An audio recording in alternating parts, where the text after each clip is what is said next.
17 թվականից այսօր նման բան եւ առհասարակ մայրաթորի վրա հարձակումը անհասկանալի է։ Պարզապես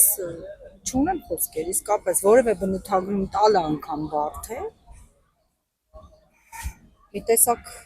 մենք մեզանից հեռանալու ճանապարհի սկզբին ենք հավանաբար, կամ գուցե կես ենք ընկել։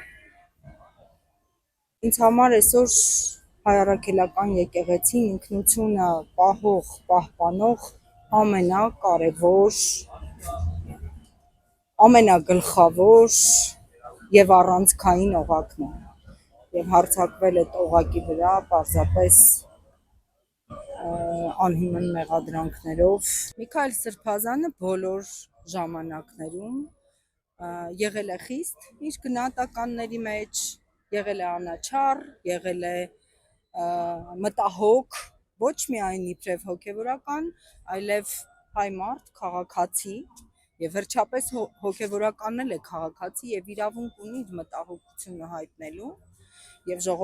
ժողովրդավարություն որդեգրած այս իշխանության